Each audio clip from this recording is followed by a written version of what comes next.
بسم اللہ الرحمن الرحیم الحمد للہ نحمده ونستعینه ونستغفره ونؤمن به ونتوکل علیہ ونعوذ باللہ من شرور انفسنا ومن سیئات اعمالنا من يهده الله فلا مضل له ومن يضلله فلا هادي له ونشهد أن لا إله إلا الله وحده لا شريك له ونشهد أن سيدنا ونبينا ومولانا محمدا عبده ورسوله صلى الله تعالى عليه وعلى آله وأصحابه وبارك وسلم تسليما كثيرا. أما بعد فأعوذ بالله من الشيطان الرجيم. بسم الله الرحمن الرحيم. ووصى بها إبراهيم بنيه ويعقوب يا بني إن الله اصطفى لكم الدين فلا تموتن إلا وأنتم مسلمون. صدق الله العظيم. عن العباس بن عبد المطلب رضي الله عنه قال قال رسول الله صلى الله عليه وسلم ذاق طعم الإيمان من رضي بالله ربا وبالإسلام دينا وبمحمد رسولا أو كما قال عليه الصلاة والسلام. سبحان ربك رب العزة عما يصفون وسلام على المرسلين والحمد لله رب العالمين. اللهم صل على سيدنا محمد وعلى آل سيدنا محمد وبارك وسلم. اللهم صل على سيدنا محمد وعلى آل سيدنا محمد وبارك وسلم. اللهم صل على سيدنا محمد وعلى آل سيدنا محمد وبارك وسلم. اللہ تعالیٰ کا شکر ادا کرتے ہیں کہ اس سنجیدہ اور بامقصد مجلس میں حاضری کی توفیق ہوئی. اللہ رب العزت اس کو نافع بنائے اور یہ حضرات جو اس کے منتظم ہیں اور ایک بہت بڑا مکاتب کا نظام چلا رہے ہیں، اس کے لیے محنتیں کر رہے ہیں، اللہ تعالیٰ ان سب میں قبولیت و برکت عطا فرمائے. آپ نے کچھ دیر سے یہ پروگرام چل رہا ہے اور اس میں بیانات ہوئے ہیں. آخر میں جو بیان ہوا اس مسجد کے محترم امام حضرت مولانا مفتی فرقان صاحب مدظلہ کا، اس سے تھوڑا سا استفادہ کرنے کا مجھے بھی موقع ملا، اور اس کے علاوہ اور چیزیں آپ نے سنی ہوں گی. یہ موضوع اس زمانے میں اگر یوں کہا جائے کہ وقت کا سب سے اہم اور سب سے زیادہ قابل توجہ موضوع ہے تو غلط نہیں ہوگا. مسئلہ یہ ہے کہ اصل مسئلہ ہم سمجھ لیں. ہمارے زمانے میں مسلمانوں کے مسائل حل کرنے کے بارے میں بہت سی باتیں ہو رہی ہیں، اور ظاہر ہے کہ تاریخ کے جس قسم کے وقفے سے ہم گزر رہے ہیں، جس قسم کے حالات سے اس وقت مسلمان گزر رہے ہیں، اور مسلمان ہندوستان میں نہیں خالی بلکہ پوری دنیا میں، یہاں تک کہ ان ملکوں میں بھی جن میں مسلمانوں کی حکومت ہے، ان میں بھی مسلمان جس طرح کے حالات سے گزر رہے ہیں، تو اس میں مسائل کی تعیین کہ مسئلہ کیا ہے، پھر مسائل کا حل کہ اس مسئلے کو ہم حل کیسے کریں، اس کی باتیں ہونی ہیں اور ہوئی کرتی ہے، قدرتی بات ہے. اور اس میں الگ الگ اپنے اپنے انداز سے سوچنے والے سوچتے ہیں، بولنے والے بولتے ہیں، اور ہم ان میں سے کسی کو یہ نہیں کہہ سکتے کہ وہ صحیح آدمی نہیں ہے یا وہ مخلص نہیں ہے، لیکن اتنا کہنے کی ہمیں گنجائش ضرور ہے کہ اس کی رائے میں اگر کوئی غلطی ہے تو ہم بتائیں. ہماری بھی رائے غلط ہو سکتی ہے، ہم پر وحی نہیں آتی، لیکن قرآن و حدیث کی روشنی میں اور 1400 برس کی تاریخ کی روشنی میں جو کچھ ہم سمجھ سکتے ہیں وہ ہمیں کہنا چاہیے۔ تو ہو یہ رہا ہے، میں نے ایک جملہ کہا نا کہ مسئلہ کیا ہے یہ متعین کرنا، اس میں الگ الگ رائے ہیں اس زمانے میں، اور ظاہر ہے کہ کرنے کے کام تو بہت ہیں۔ یعنی کوئی آدمی یہ کہے کہ صاحب مسلمانوں کے اقتصادی حالات پر محنت کرنے کی ضرورت ہے، کاروبار پر، تجارت ملے، ان کو ملازمت ملے، بالکل ٹھیک ہے۔ کوئی آدمی یہ کہے کہ تعلیم پر محنت کرنے کی ضرورت ہے، بالکل ٹھیک ہے۔ کوئی آدمی یوں کہے کہ میڈیکل لائن میں بہت محنت کی ضرورت ہے، مسلمان علاج کے سلسلے میں پریشان ہیں، تو بالکل ٹھیک ہے۔ تو بحث یہ نہیں ہے کہ کرنے کے کام کیا کیا ہیں، وہ تو سارے کام کرنے کے ہیں۔ اصل بات یہ ہے کہ اصل مسئلہ کیا ہے، اس کی نشاندہی ہونی چاہیے۔ اب بحیثیت مسلمان کے جو مسلمان کا اصل مسئلہ ہو سکتا ہے وہ یہ ہم سمجھتے ہیں قرآن و حدیث کی روشنی میں اور رسول اکرم صلی اللہ تعالیٰ علیہ وسلم کی سیرت طیبہ کی روشنی میں اور حضرات صحابہ رضی اللہ تعالیٰ عنہم نے جو حضور علیہ الصلاۃ والسلام سے شریعت کے مزاج کو سیکھ کر آگے بڑھایا، اس کی روشنی میں ہم یہ کہہ سکتے ہیں کہ مسلمانوں کا اصل مسئلہ ایمان ہے، ایمان پر جینا اور ایمان پر مرنا، یہ اصل معاملہ ہے۔ اس کو آسان کریں تو ہم یہ دیکھتے ہیں کہ قرآن کریم میں اللہ تعالیٰ نے آخرت کے بارے میں بہت کچھ بتایا ہے۔ بحیثیت مسلمان ہم سب کا ایمان ہے کہ دنیا کی زندگی مختصر ہے، اصل زندگی آخرت کی ہے۔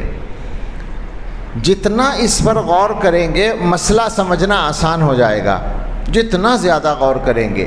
اور حقیقت یہ ہے کہ مسلمان کو جب اللہ تعالیٰ کی توفیق سے کچھ محنت کرنے کا موقع ملتا ہے اس موضوع پر، تو یہ معاملہ اس کے لیے سمجھنا آسان سے آسان ہوتا چلا جاتا ہے۔ یوں تو ہر مسلمان کلمہ پڑھتا ہے اور ہر مسلمان یہ مانتا ہے کہ آخرت آئے گی، قیامت میں حساب دینا پڑے گا، جنت بھی ہے، دوزخ بھی ہے، لیکن واقعی میں وہ اپنی زندگی میں اس عقیدے کو برتنے لگے، یہ آسان نہیں ہوتا۔ تو اس پر جتنا آدمی محنت کرے اور غور کرے تو پھر مسئلہ سمجھنا آسان ہے کہ زندگی، یہ والی زندگی چھوٹی سی زندگی ہے۔ اس زندگی کے جو تقاضے ہیں ان کو پورا کرنا ہے، ان پہ اللہ تعالیٰ نے کوئی پابندی نہیں لگائی۔ پیسہ کماؤ، گھر بناؤ، کھاؤ پیو، کپڑے بناؤ، شادی کرو، دنیا کے سارے کام کرو، وہ اپنی جگہ ہے۔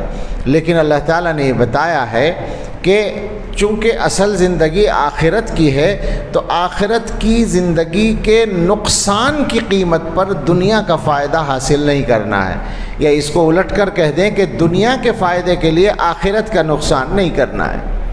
یہ بالکل ایسا ہے جیسے، یعنی بہت مثال سمجھانے کے لیے ہے، 100% فٹ نہیں ہے، ہو ہی نہیں سکتی کوئی بھی مثال۔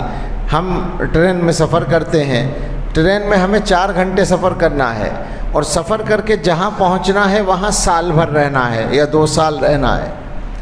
اب ہمیں ٹرین میں جگہ نہیں ملی تو ہم نے کسی سے کہا بھئی ہمیں ٹرین میں سیٹ چاہیے۔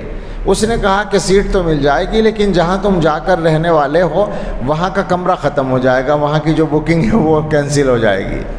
ہم نے کہا چلو کوئی حرج نہیں، دیکھا جائے گا جب وہاں پہنچیں گے، ابھی تو آرام مل جائے۔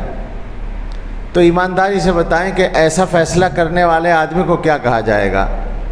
اس سے بڑا بیوقوف کون ہوگا؟ اس سے کہا جائے گا کہ بھائی 4 گھنٹے کا سفر کرنا تیرے لیے مشکل ہو گیا اور وہاں کی پریشانی کے لیے تیار ہو گیا سال بھر کے لیے، 2 سال کے لیے۔ یہ مثال ایسی ہے، بات تو سمجھ میں آتی ہے اس سے، مگر یہ مثال نہیں حقیقت میں، بلکہ ہلکا سا ایک تصور ہے۔ دنیا کی زندگی آخرت کی زندگی کے مقابلے میں اتنی بھی نہیں ہے جیسے 1 سیکنڈ لاکھوں برس کے مقابلے میں، اس لیے کہ وہ ختم ہونے والی نہیں ہے۔ تو اب سوچیں کہ کوئی آدمی یہاں کی زندگی کی آسانی کے لیے وہاں کا نقصان کرے تو کتنا بڑا بیوقوف ہوگا وہ۔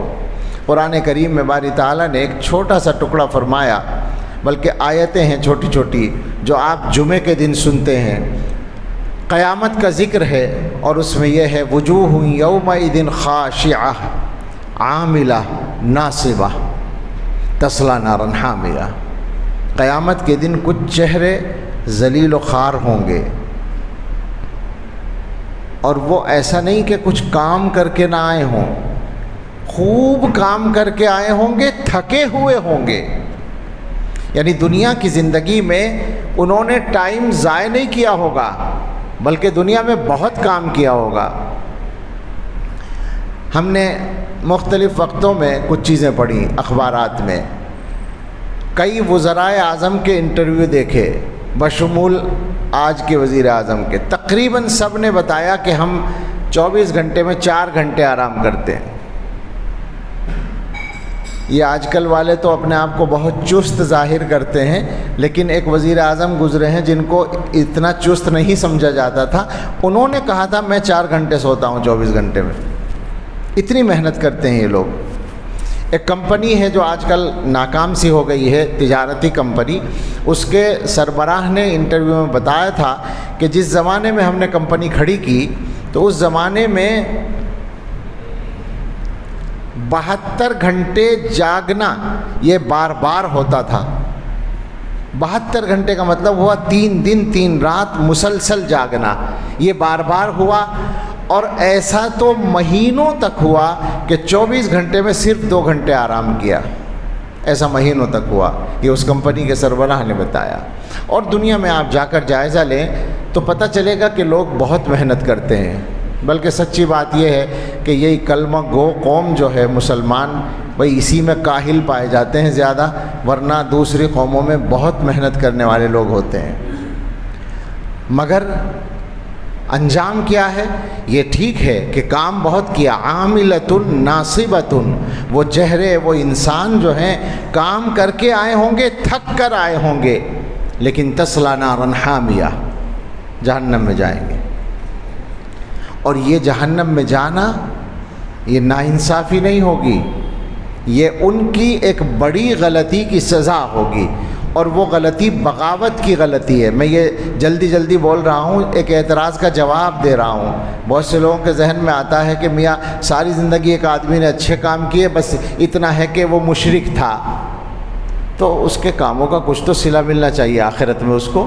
اس کا میں نے جواب دیا کہ بغاوت کے بعد سارے کارنامے ختم ہو جاتے ہیں، شرک بغاوت ہے اللہ کے ہاں، اس کی سزا ہے یہ۔ تو آپ سوچیں ذرا کہ ایک آدمی زندگی بھر محنت کر کے آیا اور اس کو کچھ نہ ملا، آخرت کی کچھ نہ ملا نہیں، تکلیفیں ملی، مصیبت ملی، توہین ملی، آگ ملی، پیاس ملی، بھوک ملی، ذلت ملی، تو کیا انجام ہے یہ؟ کیا کوئی بھی مسلمان جس کا آخرت پر ایمان ہے اس انجام کے لیے اپنے لیے یا اپنے بچوں کے لیے تیار ہو سکتا ہے؟ سوچنے کی بات ہے۔ اس حقیقت کو سامنے رکھ کر جب مسلمان فیصلہ کرتا ہے تو اس کے لیے سمجھنا بہت آسان ہوتا ہے کہ مسئلہ سب سے بڑا ایمان کا ہے۔ پھر یہ کہ اس دنیا میں سب سے زیادہ بصیرت والے، سب سے زیادہ عقل والے، سب سے زیادہ سمجھنے والے، اللہ تعالیٰ کی وحی براہ راست جن بندوں پر آتی رہی ہے، حضرات انبیاء علیہم السلام، ان سے بڑا بصیرت والا تو دنیا میں کوئی ہو نہیں سکتا۔ وہ اپنی اولادوں کے ایمان پر مرنے کی فکر کرتے تھے۔ جو آیت مشہور ہے، میں نے بھی پڑھی ہے، کہ ابراہیم علیہ السلام نے، یعقوب علیہ السلام نے اپنے اپنے وقتوں میں اپنے بچوں کو اس کی وصیت کی کہ مرنا ہے ایمان کی حالت میں، اسلام کی حالت میں، اور کسی حالت میں نہیں مرنا ہے۔ اور یہاں چھوٹی سی بات یہ بھی سن لیں، نوجوان سوچتے ہیں کہ مرنا تو ہمارے اختیار میں نہیں ہے۔ جواب یہ ہے کہ یہ جو کہا جاتا ہے کہ مرنا ایمان کی حالت میں، اس کا اصل مطلب ہوتا ہے جینا ایمان کی حالت میں۔ جب ایمان کی حالت میں جئیں گے تو انشاءاللہ مریں گے بھی ایمان کی حالت میں۔ زندگی اصل ہے، اور حدیث میں یہ مضمون آیا ہے تحشرون کما تموتون۔ ذرا اس کی آواز کم کر دیں، سمجھنے میں لوگوں کو ہوتی ہے۔ تحشرون کما تموتون وتموتون کما تحیون، تمہیں قیامت میں اس حالت میں اٹھایا جائے گا جس حالت میں مرو گے، اور موت اس حالت میں آئے گی جس حالت میں زندہ رہو گے۔ تو اصل زندگی ہے۔ مقصد یہ ہے کہ زندہ رہو ایمان کی حالت میں۔ یہ حضرات انبیاء کی فکر اپنی امت کے ساتھ ساتھ اپنی اولاد کے لیے تھی۔ ظاہر ہے کہ اولاد کے لیے تو نبی ہو یا غیر نبی خیر خواہی کی بات سوچ سکتا ہے، اس کے علاوہ نہیں سوچ سکتا۔ اور اس کے بعد حضرات انبیاء کے بعد اس دنیا کی تاریخ میں کم سے کم مسلمانوں کی نظر میں، اور کوئی آدمی انصاف سے اگر مطالعہ کرے تو سب کی نظر میں سب سے زیادہ صحیح رائے والی، سب سے زیادہ دور اندیشی والی جو جماعت ہے، جو گویا قوم ہے، وہ حضرات صحابہ رضی اللہ تعالیٰ عنہ ہیں۔ آپ اگر حضرات صحابہ کی زندگیوں کا مطالعہ کریں، ہم لوگ تو صحابہ کے گویا سلسلے میں ایک ان کے احترام اور تقدس کے ساتھ کچھ بات کر لیتے ہیں، لیکن ان کی زندگیوں میں جو تفصیلات ہیں ان کو نہیں پڑھتے ہیں۔ ان سے پتہ چلے گا کہ وہ بڑے دور اندیش لوگ تھے، بڑے وہ تو حضرت ابن مسعود نے بیان بھی کیا ہے، گہرے علم والے تھے، سب سے کم تکلف والے تھے، دین میں سب سے بڑھ کر تھے۔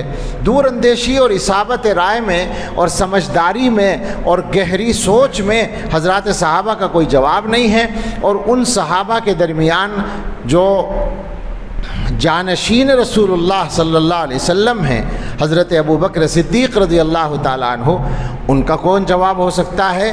انہوں نے یہی مسئلہ سب سے بڑا مسئلہ مانا۔ میں اسی پر بات کر رہا ہوں کہ مسلمانوں کا اصل مسئلہ کیا ہے۔ آپ سوچیں ذرا کہ جس وقت رسول اللہ صلی اللہ علیہ وسلم کی وفات ہوئی ہے اور صدیق اکبر خلیفہ بنے ہیں، تو کیا ہوا ہے کہ انہوں نے اسلام سے پھرنے والے، یعنی جو لوگ ایمان سے الگ ہو گئے، مرتد ہو گئے، ان سے بھی، اور شریعت کے ایک حصے پر عمل سے انکار کرنے والے، زکوٰۃ کے مسئلے سے، ان سے بھی، دونوں سے جہاد کرنے کو پہلا کام سمجھا اپنا۔ اور آپ کو معلوم ہے کہ اس کے لیے انہوں نے لشکر بھیجے، اور حضرت عمر فاروق رضی اللہ تعالیٰ عنہ نے ان کو نرمی کا مشورہ دیا، مصلحت کے تحت۔ انہوں نے کہا کہ مدینہ جو مرکز ہے، جو گویا دارالحکومت ہے، مرکز کا لفظ میں نے بدل دیا کیونکہ بہت سے لوگ سمجھیں گے کہ شاید تبلیغ کا مرکز ہے، تو دارالحکومت یعنی اسلام کا مرکز، وہ کمزور ہو جائے گا اگر وہاں سے بہت سارے لوگ چلے جائیں گے لشکروں میں۔ تو صدیق اکبر رضی اللہ تعالیٰ عنہ نے ان کو فرمایا تھا کہ زمانے جاہلیت میں بڑے سخت تھے، اب نرم ہو گئے ہو۔ اور اس کے بعد وہ جملہ فرمایا تھا جو ساری امت کے دینی خدام کے لیے زندگی کا عنوان ہے، اَيُنْقَصُ الدِّينُ وَأَنَا حَيٌّ، کیا میری زندگی میں دین میں کمی کر دی جائے گی؟ میں زندہ ہوں اور دین میں کمی کر دی جائے، یہ کیسے ہو سکتا ہے؟ اور یہ فرمایا کہ اگر اونٹ کے پیر میں باندھنے والی ایک رسی جو زکوٰۃ میں پہلے دیتے تھے، اب اس کے دینے سے انکار کریں گے تو ان سے بھی میں جہاد کروں گا۔ یہ صدیق اکبر رضی اللہ تعالیٰ عنہ نے کیا۔ اور جھوٹے مدعی نبوت کے ماننے والے، یعنی اسلام سے پھرنے والوں کا ایک طبقہ، مسیلمہ کذاب کے ماننے والوں سے جہاد کے لیے جب بھیجا تو ایسا لشکر بھیجا کہ اس میں کثرت سے شہادتیں ہوئیں اور 700 قرآن کریم کے حافظ شہید ہو گئے۔ قرآن کے 700 حافظوں کو شہید کرانا منظور کیا ایمان کے مسئلے پر۔ اور صدیق اکبر کے رضی اللہ تعالیٰ عنہ اس کردار کے بعد صحابہ کا جو تبصرہ ہے وہ آپ حدیث کی کتابوں میں پڑھ سکتے ہیں، یعنی صدیق اکبر تنہا نہیں ہیں بلکہ سارے صحابہ اس سے متفق ہیں۔ اور حضرات صحابہ رضی اللہ عنہم فرماتے ہیں واللہ قام مقام الانبیاء، ابو بکر صدیق نے انبیاء کی جانشینی کا حق ادا کر دیا، یعنی جو کردار اپنے وقت میں اللہ کے پیغمبر کرتے تھے ادا، وہی صدیق اکبر نے کیا۔ تو عرض یہ کرنا ہے کہ ہمارے سامنے جو دلائل ہیں اور جو نمونے ہیں ان سے ہمیں یہ سمجھ میں آتا ہے کہ مسلمان کا سب سے بڑا مسئلہ اور اصل مسئلہ ایمان ہے۔ اور ایمان کا مطلب کیا ہے؟ ابھی مولانا نے بہت اچھی تفصیل اس کی ہے۔ ایمان کا مطلب یہ ہے کہ قرآن کریم میں باری تعالیٰ نے ایک بات فرمائی، اس کو سمجھیں تو سمجھ آسان ہو جائے گا۔ فلا وربک لا یؤمنون حتی یحکموک فیما شجر بینہم ثم لا یجدوا فی انفسہم حرجا مما قضیت ویسلموا تسلیما۔ قسم آپ کے رب کی، یہ ایمان والے نہیں ہو سکتے جب تک کہ اپنے آپس کے اختلافات میں آپ کو فیصل نہ بنائیں، آپ سے فیصلہ نہ کرائیں، اور اس کے بعد جو فیصلہ آپ کریں اس فیصلے کے بارے میں اپنے دل کے اندر کوئی تنگی محسوس نہ کریں، پورے طور پر سر تسلیم خم نہ کریں، اس وقت تک ایمان والے نہیں ہو سکتے۔ یعنی گویا کہ مسلمان کے لیے مومن ہونے کا یہ معیار ہے کہ وہ اسلام کے احکام کے سامنے سپر ڈال دے، چاہے اس کی خواہشات کے کتنا بھی خلاف ہو۔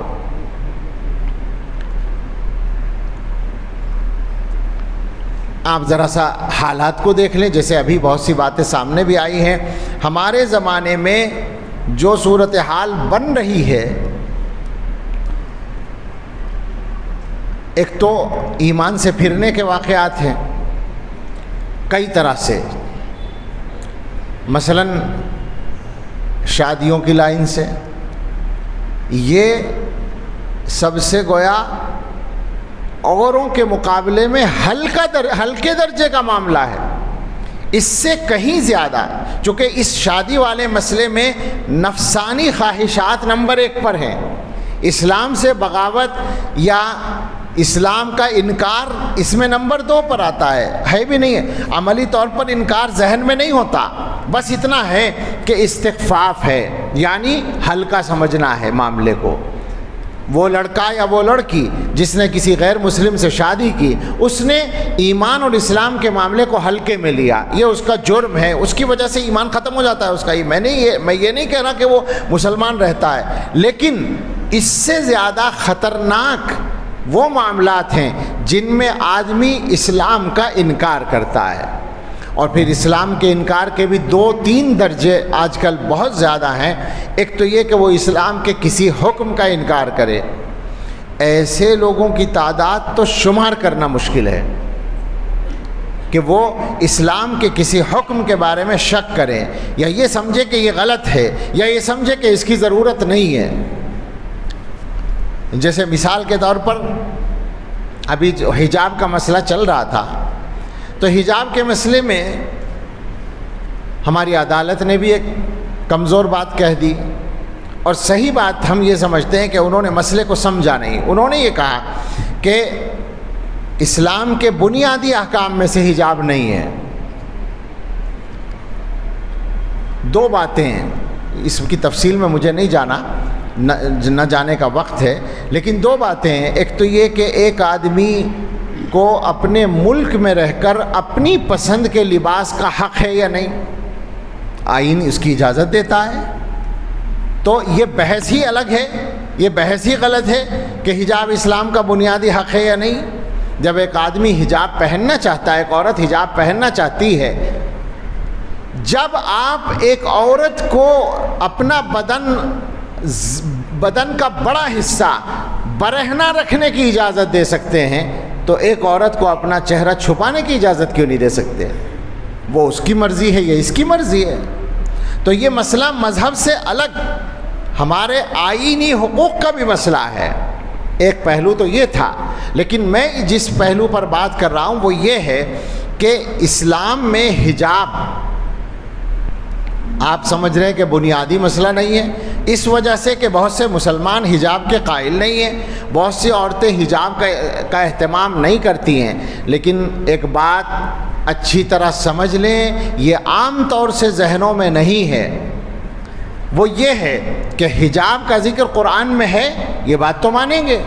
قرآن میں کہا گیا یدنین علیہن من جلابیبہن، عورتیں اپنے اوپر چادر ڈال لیا کریں، چادر لٹکا لیا کریں، یہ قرآن میں ہے۔ اور اس کی تفسیر عبداللہ ابن عباس رضی اللہ عنہما نے اس طرح کی ہے کہ باقاعدہ رومال اوڑھ کر دکھایا، انہوں نے چادر اوڑھ کر دکھائی اس طرح سے کہ ایک آنکھ سے کچھ دیکھنے کا راستہ رہے، باقی سب چھپ جائے۔ اس طرح انہوں نے بتایا کہ یہ ہے یدنین علیہن من جلابیبہن۔ میں اس پر بھی زور نہیں دیتا کہ آپ اسی تفسیر کو مانیں، لیکن یہ تو مانیں گے کہ یہ ذکر قرآن میں ہے، قرآن میں چادر لٹکانے کا ذکر آیا ہے۔ اگر کوئی آدمی اس کا انکار کرے تو کافر ہو جائے گا۔ سمجھنے کی اصل بات یہ، جس طرح سے نماز کی فرضیت کا انکار کرنے والا کافر ہوگا، تو حجاب کا جتنا ذکر قرآن میں آیا ہے اس کا انکار کرنے والا بھی کافر ہے۔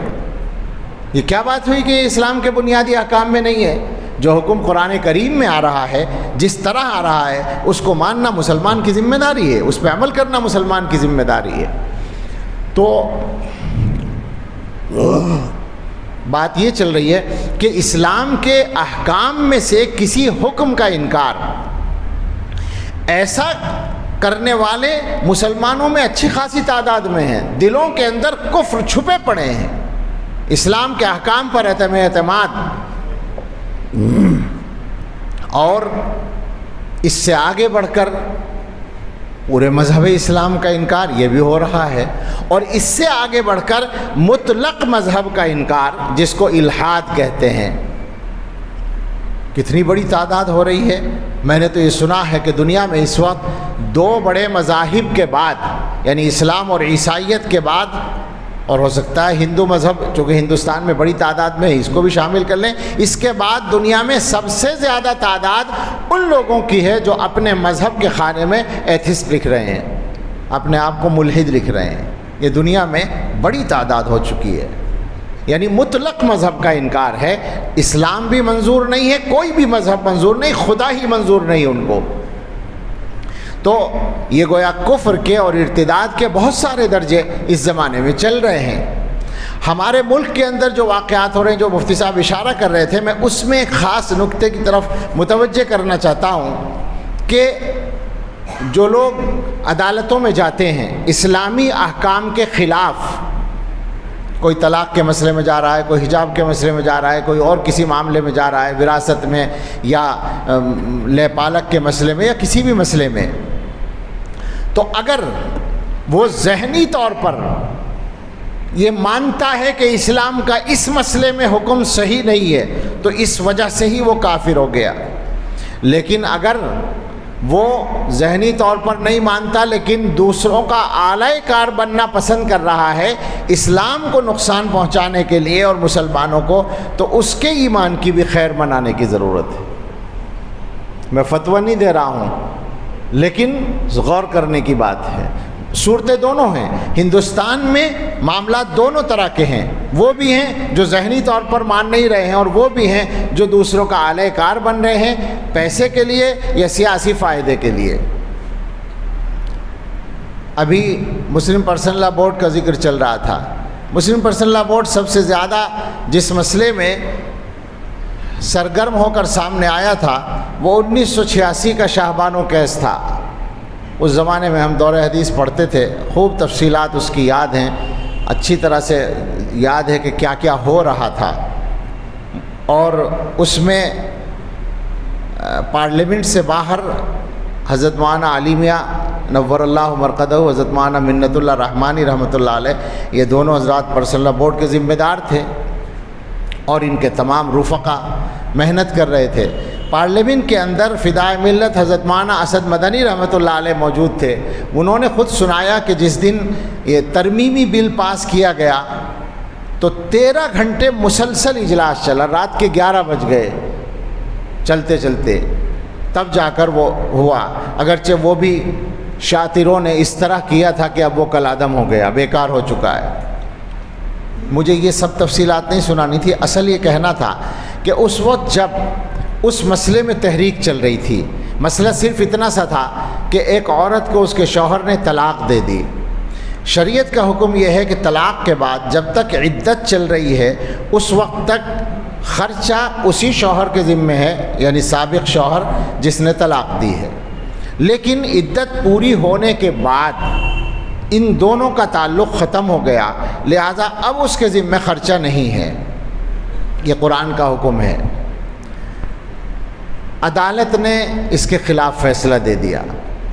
یہاں مشکل یہ ہے کہ بات اگر ساری نہ کہو تو بہت سے اپنے ہی ذہن جو ہے خراب ہو جاتے ہیں، سمجھانا ضروری ہوتا ہے۔ آپ سمجھ لیں کہ قرآن کا یہ حکم کس لیے ہے۔ لوگ عورتوں کی ہمدردی میں بات کرتے ہیں اور یہ ظاہر کرتے ہیں کہ گویا قرآن کے حکم میں عورتوں کی ہمدردی نہیں، وہ بیچاری مطلقہ بے سہارا ہو گئی، اس کا خرچہ کون اٹھائے گا، وہ کہاں سے کھائے گی، وہی ظالم جس نے طلاق دی ہے اسی کے اوپر یہ ذمہ داری ہونی چاہیے۔ ان احمقوں سے کوئی پوچھے کہ وہ ظالم اگر اسے خرچہ دے گا تو کیا دوبارہ تعلقات نہیں قائم ہو جائیں گے؟ تم کیا کرانا چاہتے ہو معاشرے کے اندر بدکاری کے علاوہ؟ تم نے اصل میں اسلام کے اور قرآن کے نظام کو جانا نہیں ہے۔ اسلام میں کوئی عورت بے سہارا نہیں ہے۔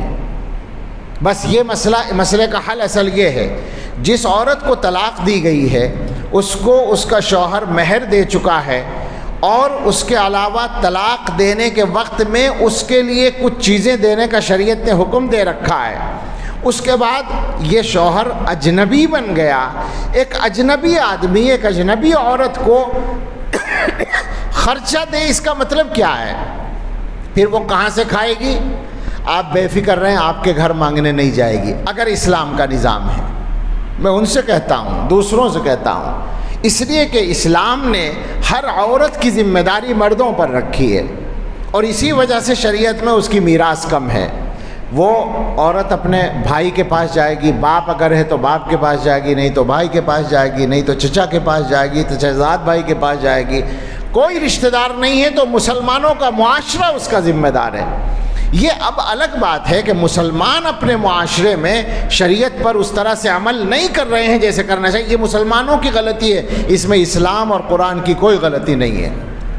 تو یہ شریعت کا حکم ہے اور آپ سے ہم یہ کہہ سکتے ہیں، بات ہر جگہ پہنچتی ہے، اس زمانے میں ایک جگہ نہیں رہتی، کہ آپ میں سے ہر آدمی اس پیغام کو عام بھی کرے اور ساری دنیا میں یہ بات پہنچے کہ اسلام کے کسی بھی حکم کے بارے میں دنیا کی کوئی طاقت یہ ثابت نہیں کر سکتی کہ وہ کسی کے حق میں کچھ کمی کرتا ہے یا عورتوں کی حق تلفی کرتا ہے یا وہ انسان کی فطرت اور ضرورت کو پورا نہیں کرتا، یہ کوئی ثابت نہیں کر سکتا۔ ہم جیسے کم علم لوگ بھی اسلام کے ایک ایک حکم کے بارے میں انشاءاللہ بات کر سکتے ہیں، اپنی بات سمجھا سکتے ہیں۔ ہوا کیا تھا، جو سنانے کی بات تھی وہ اب تک نہیں آئی۔ اس کیس میں سارے ہندوستان میں تحریکات چل رہی تھیں، لاکھوں کے مجمع اکٹھے ہو رہے تھے احتجاج کے لیے، اور مسلمانوں کے سارے فرقے، یہاں تک کہ شیعہ فرقہ بھی اس میں ساتھ تھا، تمام لوگ ساتھ تھے۔ ایسے وقت میں راجیو گاندھی وزیر اعظم تھے، ان کی حکومت کو ایک میمورنڈم پیش ہوا اور اس میمورنڈم میں یہ لکھا تھا کہ کلکتے کی عدالت نے جو فیصلہ کیا ہے، جس کے خلاف یہ سارے مسلمان تحریک چلا رہے ہیں، وہ فیصلہ صحیح ہے، اس کو باقی رکھا جائے، بدلا نہ جائے۔ یعنی جو فیصلہ قرآن کے خلاف ہے، اس فیصلے کے بارے میں میمورنڈم میں کہا گیا کہ وہ فیصلہ صحیح ہے، اس کو باقی رکھا جائے، اور اس پر 75 یا 100 دستخط تھے، میں بھول رہا ہوں اس وقت، میں نے وہ سارے نام پڑھے ہیں، کتابوں میں محفوظ ہیں وہ نام، سب مسلمانوں کے دستخط تھے وہ، اور مسلمانوں میں ان دستخط کرنے والوں میں کوئی بھی عام آدمی نہیں تھا۔ فلاں یونیورسٹی کے سابق وائس چانسلر، فلاں صوبے کے سابق گورنر، فلاں ممبر پارلیمنٹ، فلاں لیڈر، فلاں قائد، فلاں وکیل، فلاں انجینئر، وہ ایسے ایسے نام تھے جن کو مسلمان اپنا کریم سمجھتے ہیں، وہ لکھے ہوئے ہیں، ظاہر ہے جلسوں میں بیان کرنے کا نہیں ہے وہ کہ نام بیان کیے جائیں، لیکن ہمیں یہ عرض کرنا ہے کہ وہ طبقہ، مسلمانوں کے وہ 100 آدمی ہندوستان کے جو گویا مسلمانوں کے اعلیٰ تعلیم یافتہ طبقے کا بھی خلاصہ تھے، انہوں نے گویا قرآن کے حکم کے خلاف فیصلے کو صحیح قرار دیا تھا اور حکومت سے اپیل کی تھی کہ باقی رکھا جائے۔ اب آپ بتائیں ایسے لوگوں کو ایمان کے کس درجے میں رکھا جائے گا؟ تو مسئلہ اصل ہے شریعت اسلامی پر مکمل یقین کا، اور ہمارے زمانے میں اس سلسلے میں حالات زیادہ نازک بن گئے ہیں۔ ایک چیز یہ ہے کہ پہلے ہی سے تھا، ظاہر ہے کہ دشمنان اسلام جو کچھ کرتے ہیں وہ نیا کام نہیں ہے، پہلے دن سے چل رہا ہے۔ ہم تو آسانی سے بتا سکتے ہیں اور ہر بچہ اس کو سمجھ سکتا ہے کہ جب حضرت محمد الرسول اللہ صلی اللہ تعالیٰ علیہ وسلم پر پہلی بار یہ حکم نازل ہوا کہ اپنے قبیلے کے لوگوں تک اسلام کو پہنچائیے، وَأَنذِرْ عَشِيرَتَكَ الْأَقْرَبِينَ، تو آپ نے قریش اپنے قبیلے کے لوگوں کو جمع کیا تھا، بنو ہاشم کو، صفا کی پہاڑی کے پاس۔ صفا کی پہاڑی پر کھڑے ہو کر حضور نے، ذرا سی اونچی ہے، بہت زیادہ اونچی نہیں، اس لیے وہاں کھڑے ہوئے آپ، وہاں کھڑے ہو کر آپ صلی اللہ علیہ وسلم نے ان سے کہا تھا کہ میرے بارے میں تمہیں کبھی جھوٹ کا تجربہ ہوا؟ ان کا بالکل نہیں۔ آپ نے فرمایا اگر میں یہ کہوں کہ ان پہاڑوں کے پیچھے ایک لشکر جمع ہو چکا ہے تم پر حملہ کرنے کے لیے تو تم یقین کرو گے؟ فرمایا، لوگوں نے کہا جی بالکل یقین کریں گے۔ تو اس وقت آپ نے فرمایا کہ لا الہ الا اللہ کہو، کامیاب ہو جاؤ گے۔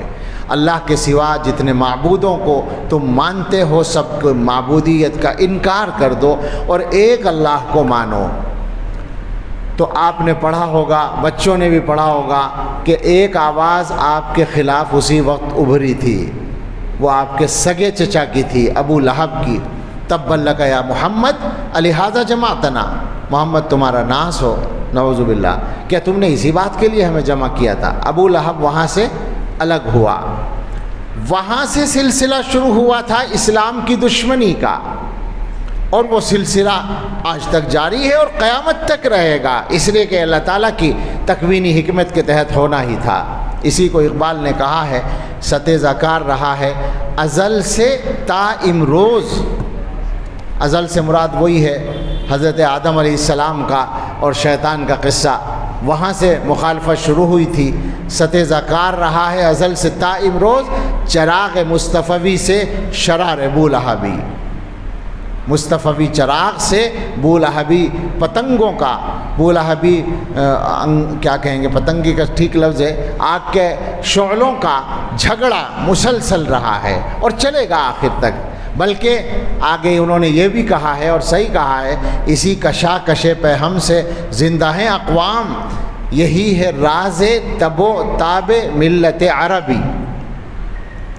تو دشمنی تو وہاں سے شروع ہو گئی تھی، اس لیے یہ سوچنا کہ صاحب دشمنان اسلام ایسا کر رہے ہیں ویسا کر رہے ہیں، یہ کوئی مسئلہ نہیں ہے۔ مسئلہ اصل یہ ہے کہ اس زمانے کا زندگی کا نظام ایسا بن گیا ہے کہ اچھی بری ہر بات ہر جگہ آسانی سے پہنچ سکتی ہے، تو اس کی وجہ سے نزاکت بڑھ گئی ہے معاملات میں۔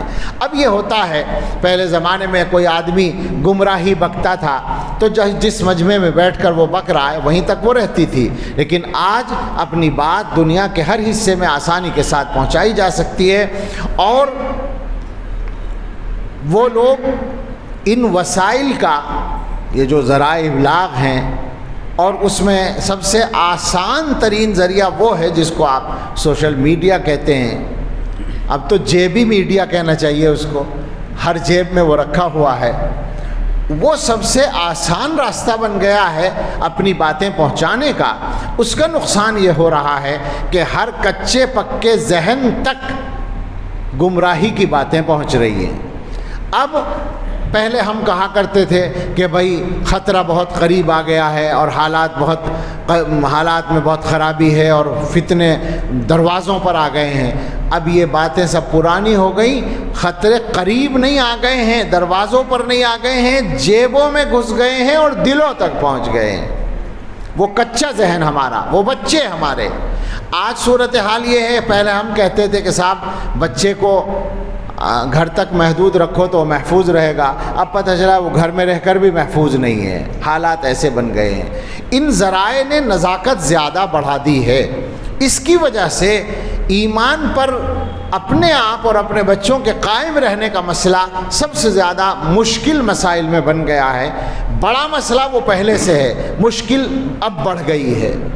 ہمیں اللہ نے اور اللہ کے رسول صلی اللہ تعالیٰ علیہ وسلم نے جو معیار دیا ہے ایمان کا، وہ ایک حدیث میں بیان کیا گیا، میں نے ابھی پڑھی ہے۔ حضرت عباس رضی اللہ تعالیٰ عنہ اس کے راوی ہیں، فرماتے ہیں پانی ہے کہ رسول اکرم صلی اللہ تعالیٰ علیہ وسلم نے ارشاد فرمایا، ذاق طعم الایمان من رضی باللہ ربا وبالاسلام دینا وبمحمد رسولا۔ بخیلی ہے یہ۔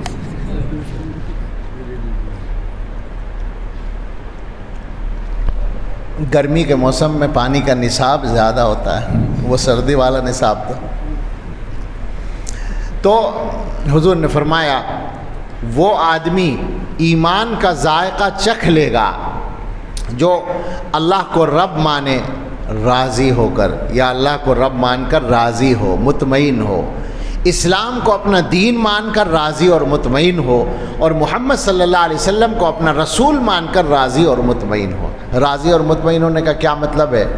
سادہ سی مثال ہے، آپ کی طبیعت خراب ہے، آپ کا ایک ڈاکٹر ہے جو ماہر ہے بہت اچھا، اور آپ کا ہمدرد بھی ہے، آپ اس سے علاج کراتے ہیں، آپ اس سے علاج کرا رہے ہیں اور فائدہ بھی ہو رہا ہے۔ ایک آدمی آپ سے کہتا ہے، مشورہ دیتا ہے کہ وہ ڈاکٹر اچھا نہیں، اسے چھوڑو، فلاں ڈاکٹر کے یہاں چلو، تو آپ کیا کہیں گے؟ مجھے تو فائدہ ہے اور میرا ڈاکٹر ہے پرانا، تعلق بھی ہے، ہمدرد بھی ہے، میں کاہے کے لیے جاؤں؟ جس چیز پر آدمی مطمئن ہوتا ہے اس کو چھوڑتا نہیں ہے، اس کو چھوڑ کر دوسری چیز کو نہیں لیتا ہے۔ اسلام کے بارے میں، اللہ کے بارے میں، حضرت محمد صلی اللہ تعالیٰ علیہ وسلم کے بارے میں مسلمان کے دل کی یہ کیفیت ہونی چاہیے کہ اس کو پورا اطمینان ہو۔ ایک آدمی آ کر کہے کہ میاں اللہ کو مانتے ہو، کاہے کے لیے مانتے ہو ایسی طاقت کو جس کو دیکھا نہیں ہے؟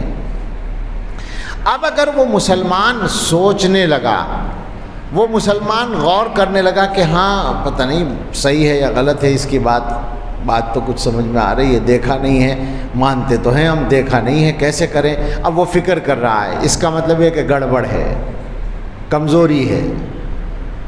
اطمینان یہ ہے کہ جب کوئی آدمی اس مسئلے پر غور کرنے کے لیے کہے تو آدمی کہے میاں میں اللہ کو رب مانتا ہوں اور باقی میں کچھ نہیں جانتا، تمہاری بکواس سے مجھے کوئی مطلب نہیں ہے۔ یہ ایک عام آدمی کے لیے ہے، علماء کا کام اس سے نمٹنے والا نہیں ہے۔ حضرات علماء خاص طور سے اس پر توجہ دیں کہ اس زمانے میں ہمارے یعنی تعلیمی اور تربیتی جو کام ہیں اپنے اداروں اور مدرسوں کے، میں ان کی ضرورت کو تو بالکل نہیں گھٹا سکتا، وہ تو بنیاد ہے، لیکن اس سے باہر نکل کر جو سب سے بڑی ذمہ داری کا کام اس وقت نکل آیا ہے وہ الحاد کا مقابلہ ہے، وہ انکار خدا کا مقابلہ ہے، انکار مذہب کا مقابلہ ہے، اور اس پر بحثیں ہو رہی ہیں، مناظرے ہو رہے ہیں، دلائل دیے جا رہے ہیں، ڈیبیٹ آج کل کہتے ہیں، پہلے زمانے میں مناظرہ ہوتا تھا، اب ڈیبیٹ کہتے ہیں، بات تو ایک ہی ہے، وہ ہو رہا ہے، مستقل ہو رہا ہے، اس کے لیے تیاری کی ضرورت ہے، زبردست تیاری کی ضرورت ہے۔ اردو میں اس پر مواد کم ہے، انگلش میں ہے یا عربی میں ہے، عربی میں اچھا خاصا مواد ہے، علماء اس کو پڑھ سکتے ہیں، جگہ جگہ اس کی ضرورت پیش آ رہی ہے اس زمانے میں۔ لیکن ایک عام آدمی کے لیے یہ ہے کہ گاؤں کا آدمی جنگل میں ہل چلا رہا تھا، اس سے ایک صاحب نے پوچھا کیا اللہ کو ایک مانتے ہو؟ انہوں نے کہا ہاں مانتا ہوں۔ اس نے کہا کیا دلیل ہے تمہارے پاس کہ اللہ ایک ہے؟ تو اس نے ہل اٹھا کر کہا کہ دلیل یہ ہے کہ اگر دوبارہ پوچھو گے تو تمہارے سر پہ یہ ہل مار دوں گا۔ یہ وہ ایمان کا درجہ ہے جس کا کوئی توڑ نہیں ہے، یہی ایمان چاہیے۔ دلیل، اس مسئلے میں دلیل کا مطلب کیا ہے؟ میں اللہ کو مانتا ہوں، اللہ کو مانے بغیر میری عقل کام ہی نہیں کرتی، میری عقل کا تقاضا یہ ہے کہ میں اللہ کو مانوں، میرے دل کا تقاضا یہ ہے کہ میں اللہ کو مانوں۔ اب اللہ کیسا ہے اور نظر کیوں نہیں آتا ہے اس سے مجھے کوئی مطلب نہیں ہے، تو دل میں تو آتا ہے، سمجھ میں نہیں آتا، بس جان گیا میں تیری پہچان یہی ہے، یہی پہچان ہے۔ دل اس کو مانتا ہے، عقل میں آتا نہیں ہے کہ وہ کیسا ہے، یہی ہمارا رب ہے اور ہم اپنے رب کو مانتے ہیں۔ ایک آدمی آپ سے آ کر کہے کہ اسلام کو تم اپنا مذہب مانتے ہو، فلاں فلاں مسئلہ تو ذرا کچھ کمزور سا لگتا ہے، اب آپ غور کرنے بیٹھ گئے، اس کا مطلب ہے کہ کمزوری پائی جاتی ہے۔ آپ کو کہنا ہے کہ رضیت باللہ ربا وبالاسلام دینا، میں اسلام کو اپنا مذہب مانتا ہوں اور میرا یہ یقین ہے اور میرا ایمان ہے کہ میرے مذہب کی ہر بات صحیح ہے، یہ ماننا ہی پڑے گا، اس کے علاوہ چارہ نہیں ہے، اور یہ زبردستی نہیں ہے۔ اگر آپ کلمہ پڑھتے ہیں تو آپ سے یہ کہنا ہے کہ یہ مانے بغیر چارہ نہیں ہے، اور دنیا کا کوئی بھی آدمی اپنی عقل کو صحیح طور پر کام کرنے کی اگر اجازت دے تو اس کی عقل یہیں آ کر ٹکے گی، اس کے علاوہ اس کی کوئی منزل نہیں ہے کہ وہ اسلام کو مانے۔ ایک آدمی کہتا ہے حضرت محمد صلی اللہ تعالیٰ علیہ وسلم کو رسول مانتے ہو، ان کی شخصیت میں فلاں فلاں باتیں ہیں، اس کا جواب یہی ہے کہ حضرت محمد صلی اللہ علیہ وسلم میرے محبوب ہیں اور ان کی محبت پر میرا ایمان قائم ہے، میں ان کی محبت سے دستبردار نہیں ہو سکتا۔ میں کہتا ہوں کہ لا الہ الا اللہ محمد الرسول اللہ، میں کہتا ہوں کہ رضیت باللہ ربا وبالاسلام دینا وبمحمد الرسول صلی اللہ علیہ وسلم۔ رسول اللہ صلی اللہ علیہ وسلم نے بتایا یہ ایمان کا وہ درجہ ہے کہ جس کو یہ مل جائے اس کو ایمان کا ذائقہ مل جائے گا، اور یہ ذائقہ آپ جانتے ہیں کہ جو آدمی ذائقہ چکھ لیتا ہے، اس سے دو باتیں سمجھ میں آتی ہیں، ایک تو یہ کہ ایمان کا کوئی ذائقہ ہوتا ہے ضرور، اور پھر چکھ لیتا ہے جب آدمی ذائقے کو تو اس کو دھوکہ نہیں دیا جا سکتا۔ آپ نے چائے پی، میٹھی لگی، ایک آدمی کہتا ہے کہ چائے پھیکی ہے، آپ کیا کہیں گے؟ میں نے چکھی ہے، آپ نے تو نہیں پی ہے، میں نے ابھی پی ہے، میٹھی ہے۔ چکھنے کے بعد دھوکہ نہیں دیا جا سکتا۔ اس کا مطلب ہے کہ یہ کیفیت رضا کی، اطمینان کی، ایمان کے بارے میں اللہ اور دین اسلام اور حضرت محمد صلی اللہ تعالیٰ علیہ وسلم کے بارے میں ایمان کے اور دل کے یقین کے پورے طور پر اطمینان والی کیفیت حاصل کرنے کے لیے محنت کی ضرورت ہے تاکہ ذائقہ مل جائے۔ اس ذائقے کی بنیاد پڑتی ہے ان مکتبوں میں جہاں اللہ کا نام سکھایا جاتا ہے۔ ہمارا اب تک تو یہ مطالبہ تھا، یعنی گزارش تھی اپنے بھائیوں سے کہ پہلے مکتب میں پڑھاؤ، مدرسے میں پڑھاؤ، اس کے بعد باہر بھیجو، اسکول میں بھیجو، کالج میں بھیجو۔ ظاہر ہے اب ہمارے لیے حالات نہیں رہے کہ ہم اس کا مطالبہ کریں کوشش کر کے، تو اب دو باتیں ہم کہہ سکتے ہیں۔ ایک بات جو سب سے زیادہ محنت کے ساتھ کرنے کی ہے وہ یہ ہے کہ اپنے اسکول بناؤ، اور ظاہر ہے پھر مسئلہ ہی ختم ہو جائے گا، یعنی مسئلہ آسان ہو جائے گا، مسئلے کا حل مل جائے گا۔ اور دوسری بات یہ کہ اگر بچے وہاں جا رہے ہیں اور مجبوری ہے ابھی جب تک پورا نظم نہیں ہے تو بچوں کو ان مکتبوں میں ضرور بھیجو، اس لیے کہ اگر خدا نہ خواستہ ترتیب بدل گئی، میں اس نقطے پر خاص طور سے زور دینا چاہتا ہوں کہ بچہ اگر شروع میں 5 سال 6 سال 7 سال 8 سال 10 سال کی عمر تک اسکول میں رہا اور اس نے یہ نہیں پڑھا جو مکتب میں پڑھایا جائے، جس کی تفصیل ابھی آپ نے سنی ہے، قرآن پڑھایا جاتا ہے، عقائد سکھائے جاتے ہیں۔ مولانا نے بہت اچھا یہ نقطہ اٹھایا کہ اس زمانے میں اتنا کافی نہیں ہے کہ آپ ناظرہ قرآن پڑھا دیں اور کچھ چیزیں رٹوا دیں اور کچھ دعائیں سکھا دیں اور موقع موقع پر بچہ ان دعاؤں کا استعمال کرے، بلکہ تفصیل کے ساتھ عقیدے سکھانے پڑیں گے۔ ہم قیامت کو کیوں مانتے ہیں، ہم جنت کو کیوں مانتے ہیں، جہنم کو کیوں مانتے ہیں، ہم عذاب قبر کو کیوں مانتے ہیں، ہم پیغمبروں کو کیوں مانتے ہیں، ہم فرشتوں کو کیوں مانتے ہیں، ہم اسلام کو سچا مذہب کیوں مانتے ہیں، ساری چیزیں، ہم صحابہ کو کیوں مانتے ہیں، انبیاء کو کیوں مانتے ہیں، یہ بچوں کو سمجھانا ہوگا، سکھانا ہوگا، اور آج کا بچہ اس کو سمجھے گا، اور جب وہ سمجھ لے گا تو دوسروں کو سمجھائے گا بھی اور دوسروں کے دھوکے میں بھی نہیں آئے گا۔ تو اگر بچہ اس تعلیم اور اس تربیت سے محروم رہ کر 8-10 سال تک اسکول میں پڑھتا رہا تو میں جہاں تک جانتا ہوں اس بچے کے دل کی گہرائی میں ایمان کی وہ کیفیت داخل کرنے کے لیے کوئی کرامت ہو جائے تو ہو جائے، آسان کام نہیں ہے۔ یہ ہوتا ہے کبھی کبھی، میں نے اس لیے کہہ بھی دیا ورنہ مشکل ہو جاتی ہے، ایسا ہوتا ہے کہ بڑے ہونے کے بعد بھی آدمی پلٹ جاتا ہے، بدل جاتا ہے، ایسا ہوتا ہے۔ بعض لوگ بڑی عمر میں جا کر دیندار بنتے ہیں، لیکن میرے بھائیوں وہ اللہ تعالیٰ کی کوئی خاص توفیق ہوتی ہے، وہ ہمیشہ حاصل نہیں ہوا کرتی۔ دنیا دارالاسباب ہے، یہاں اسباب کو اختیار کرنا پڑتا ہے، اس لیے ضروری ہے کہ بچہ شروع میں ایمان سیکھے، شروع میں قرآن سیکھے، شروع میں صحیح عقیدہ سیکھے۔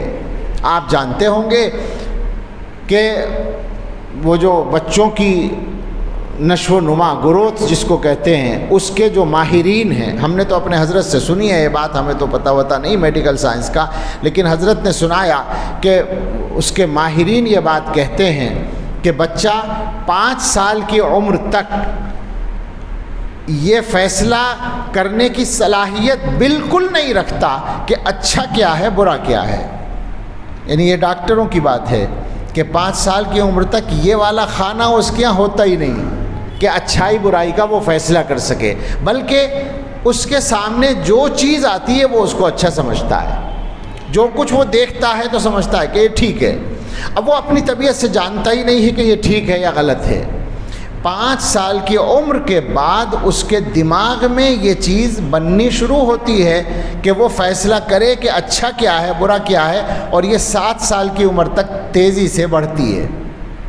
اب آپ سوچیں کہ اس نازک زمانے میں جب کہ بچہ صلاحیت ہی نہیں رکھتا اچھائی برائی کا فیصلہ کرنے کی، اس نازک زمانے میں بچے کو آپ نے دوسروں کے حوالے کر دیا، جہاں یقینی طور پر باقاعدہ کوئی الزام نہیں ہے اور کوئی چھپی ہوئی بات نہیں، کوئی راز نہیں ہے، علل اعلان کفر اور شرک سکھایا جا رہا ہے، وہاں اپنے بچے کو بھیج دیا تو کیا سمجھے گا وہ؟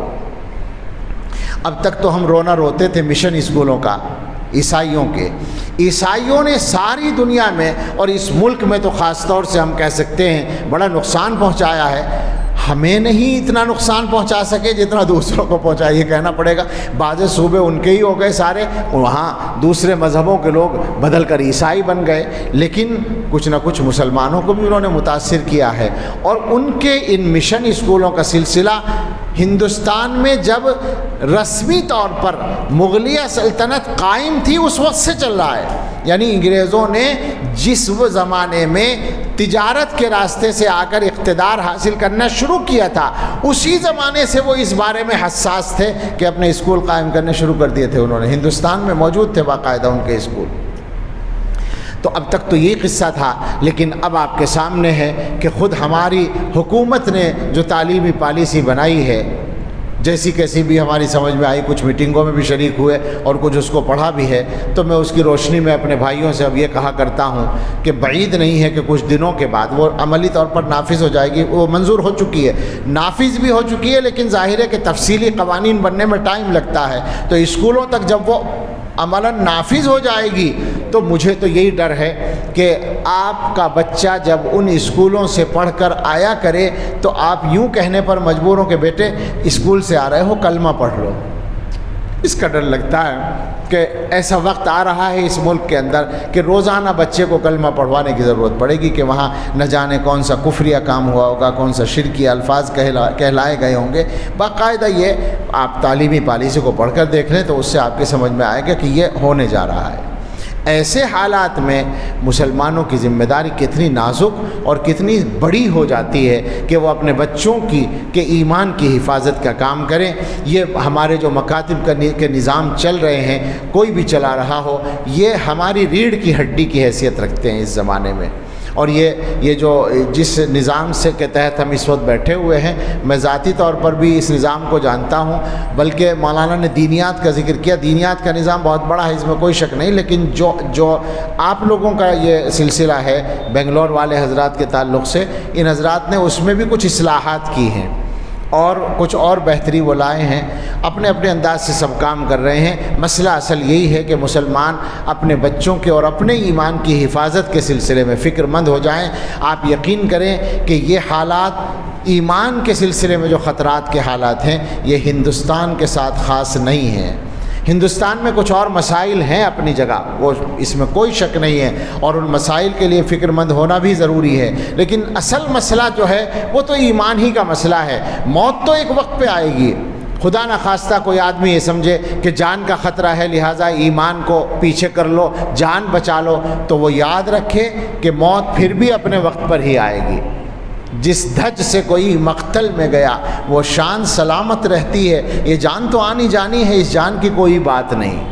جان تو اپنے وقت پہ جائے گی، کوئی مار نہیں سکتا وقت سے پہلے، اور وقت آنے کے بعد کوئی جلا نہیں سکتا. مسلمان اس بات پر اپنا ایمان پختہ کر لیں تو بہت سارے مسئلوں کا فیصلہ کرنے میں آسانی ہو جائے گی۔ یہ جو آج کل کے نازک حالات میں گھبراہٹ ہے، خوف ہے اور اپنی جگہ سے ہلنے کا خطرہ جو ہو رہا ہے، میں سمجھتا ہوں موت کے سلسلے میں جو عقیدہ ہے اسے سامنے نہ رکھنے کی وجہ سے پیدا ہو رہا ہے۔ مسلمان سے زیادہ کس کا یقین ہو سکتا ہے اس بات پر کہ ان اجل اللہ اذا جاء لا یؤخر اذا جاء اجلهم لا يستأخرون ساعة ولا يستقدمون۔ ایک گھڑی آگے پیچھے نہیں ہو سکتے، موت اپنے وقت پہ آئے گی۔ یہ نہیں ہے کہ جان کو خطرے میں ڈالنا ہے، لیکن جان کی وجہ سے ایمان کو خطرے میں ہرگز نہیں ڈالنا ہے۔ جان نمبر 2 پر ہے، ایمان نمبر 1 پر ہے۔ یہ پیغام ہر مسلمان تک پہنچنا ضروری ہے اور اس کے لیے محنت کرنی ہے۔ وہ تقریروں کا کام نہیں ہے، اصل تو محنت کا کام ہے، سنجیدہ محنت کا کام ہے۔ بچوں کے سلسلے میں سوچنے کی بات ہے کہ یہ بچے جن کے ہاتھ میں کانٹا لگ جائے تو اس کو جتنی تکلیف ہوتی ہے بچے کو، اس سے زیادہ ہمیں تکلیف ہوتی ہے۔ ان بچوں کے جہنم میں جانے کا انتظام ہو جائے اور ہم خاموش رہیں، یہ کیسے ہو سکتا ہے؟ یہ تو بہت ہی زیادہ بے حسی کی بات ہو سکتی ہے یا ایمان کی کمزوری کی۔ تو ان پہلوؤں پر سارے مسلمانوں کو دھیان دینے کی ضرورت ہے۔ میں بار بار یہ بات کہہ رہا ہوں، ساری دنیا میں ایمان کے لیے اس وقت خطرات ہیں۔ دشمنان اسلام کے پنجے کہاں کہاں تک پہنچے ہیں اور کس کس طرح سے پہنچے ہیں اس کا بیان کرنا مشکل ہے۔ ایک بات یاد آ گئی، 2003 کی بات ہے شاید، جب عراق میں صدام حسین کی حکومت ختم ہوئی تھی اور امریکہ بہادر کی حکومت قائم ہوئی تھی، یعنی بالواسطہ انڈائریکٹ، ظاہر انہی کی حکومت تھی، انہوں نے اپنے لوگوں کو بٹھانے میں کامیابی حاصل کی تھی۔ اس کو 3 مہینے ہوئے تھے، یعنی صدام کی حکومت ختم ہو کر دوسری حکومت قائم ہو کے 3 مہینے گزرے تھے۔ خبر آئی، اس میں یہ خبر تھی کہ عراق کی حکومت نے ایک فرمان جاری کیا ہے کہ یونیورسٹیوں میں دینیات کے شعبوں کا جو نصاب ہے اس پہ نظر ثانی کی جائے۔ اور آپ کو پتہ ہے آج کل نظر ثانی کا مفہوم تو آپ جانتے ہی ہوں گے۔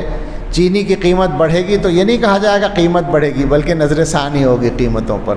پیٹرول کی قیمت پر نظر ثانی ہوگی، نظر ثانی ہوا کرتی ہے، یعنی مصیبت میں ڈالنے کو نظر ثانی کا نام دیا جاتا ہے۔ یہ زمانہ ایسا ہی ہے، تلبیس حقائق کا، حقیقتوں کو چھپا دیا جاتا ہے الفاظ کے نیچے۔